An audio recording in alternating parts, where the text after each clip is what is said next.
YS వివేక హత్య కేసులో నిందితుడిగా ఉన్న అవినాష్ రెడ్డి బెయిల్పై యథేచ్ఛగా బయట తిరగటం వల్లనే న్యాయం జరగటం లేదని ఏపీసీసీ అధ్యక్షులు వైఎస్ షర్మిలారెడ్డి అభిప్రాయపడ్డారు. ఇంకా అవినాష్ రెడ్డి బెయిల్పై బయట ఉండి సాక్షులను బెదిరిస్తున్నారని ఆమె ఆరోపించారు. ఆంధ్రరత్న భవన్లో ఏర్పాటు చేసిన విలేకరుల సమావేశంలో వైఎస్ వివేక హత్య కేసులో నిందితుడైన అవినాష్ రెడ్డి వ్యవహార శైలిపై పీసీసీ అధ్యక్షురాలు వైఎస్ షర్మిలారెడ్డి సంచలన వ్యాఖ్యలు చేశారు. ఈ సందర్భంగా ఆమె మాట్లాడుతూ బెయిల్పై ఉన్న వ్యక్తులు సాక్షులను బెదిరించి ఒత్తిడి చేస్తుంటే న్యాయం ఇంకెప్పటికీ జరుగుతుందంటూ ప్రశ్నించారు. ఈ కేసులో సాక్షులు ఒక్కొక్కరుగా ప్రాణాలు కోల్పోతున్నారని అన్నారు. సునీతకు 2 పిల్లలున్నారు, కానీ ఆమె ప్రాణాలకు రక్షణ లేదని ఆందోళన వ్యక్తం చేశారు. వివేక హత్య కేసు నిందితులు సునీతను ఏమైనా చేస్తారనే భయం ఉందని, ఇటీవల నాకు తెలిసిన అంశాలను నన్ను ఆలోచింపజేస్తున్నాయని వివరించారు. అవినాష్ బెయిల్ రద్దు పిటిషన్పై ప్రభుత్వం అఫిడవిట్లో పలు అంశాలు చెప్పిందని, విచారణ అధికారులను అవినాష్ పిలిపించుకొని బెదిరించారని అఫిడవిట్లో ఉందని పేర్కొన్నారు.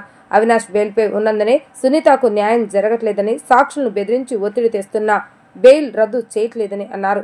సునీత ఆమె భర్త హత్య చేయించారని, తప్పుడు రిపోర్టుపై అవినాష్ అధికారులతో సంతకాలు చేయించారే కానీ హత్య జరిగిన సమయంలో ఘటనా స్థలంలో ఉన్నది అవినాష్ రెడ్డేనని ఆమె స్పష్టం చేశారు.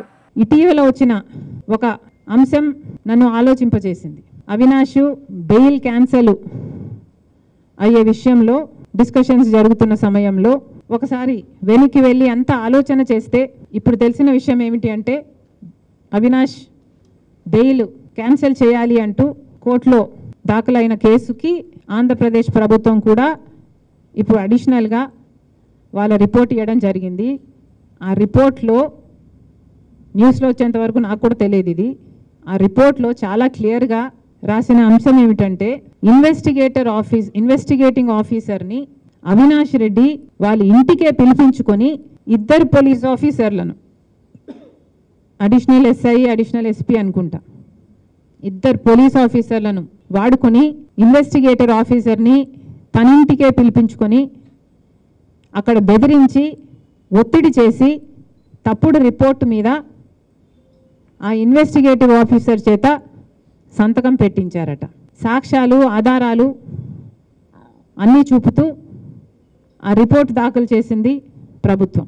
ఇంతవరకు కూడా న్యాయం జరగలేదు అంటే దానికి కారణం అవినాష్ రెడ్డి స్వేచ్ఛగా తిరుగుతున్నాడు కాబట్టి, అవినాష్ రెడ్డి బెయిల్ మీద ఉన్నాడు కాబట్టే అయ్యో పిలిపించుకోగలిగాడు, ఒత్తిడి చేయగలిగాడు, బెదిరించగలిగాడు, తప్పుడు రిపోర్ట్ మీద సంతకం పెట్టించగలిగాడు. ఇవన్నీ సాధ్యమయ్యాయి అంటే ఎలా సాధ్యమయ్యాయి? సిబిఐ ఛార్జ్షీట్లో అక్యూజ్డ్గా చేర్చిన వ్యక్తి కూడా బయట యథేచ్ఛగా తిరుగుతూ ఆఖరికి అయ్యోను కూడా తన ఇంటికి పిలిపించుకొని బెదిరించి తప్పుడు రిపోర్టు మీద, ఆ రిపోర్ట్ ఏంటిది? సునీతనే వాళ్ళ నాన్నని హత్య చేయించిందని, సిబిఐ రామ్ సింగ్ ఏదో ఒత్తిడి చేశాడో ఏదో సంథింగ్ అని, అలాంటి తప్పుడు రిపోర్టు మీద అవినాష్ ఇన్వెస్టిగేటింగ్ ఆఫీసర్ చేతనే సంతకం పెట్టించాడట. ఇలాంటి వాళ్ళు నిజంగానే సమాజం ఆలోచన చేయాలి.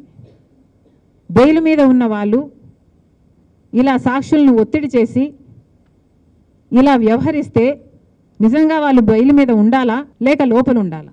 హార్ట్లెస్గా రిపోర్ట్లో సునీత భర్త హత్య చేయించారని ఉందట. సునీత భర్త హత్య చేయిస్తే అవినాష్ రెడ్డి హత్య జరిగిన టైంలో ఉన్నవాడు అవినాష్ రెడ్డి, సునీత భర్త లేడక్కడ. హత్య జరిగిన తర్వాత వచ్చిన మొదటి వాళ్ళల్లో అవినాష్ రెడ్డి అక్కడ ఉన్నాడు.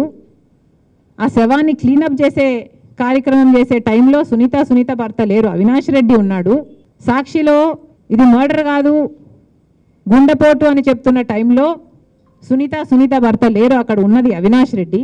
ఆ తర్వాత కూడా సిబిఐ ఛార్జ్షీట్లో చేర్చిన ఆధారాల ప్రకారము హంతకులు వాళ్ళ జీపీఎస్ అయితేనేమి, ఫోన్ కాల్ రికార్డ్స్ అయితేనేమి, వాళ్ళ లొకేషన్ డీటెయిల్స్ చూస్తే మ్యాచ్ అయినాయి. సునీత భర్త కాదు, అవినాష్ రెడ్డికి హంతకులకి.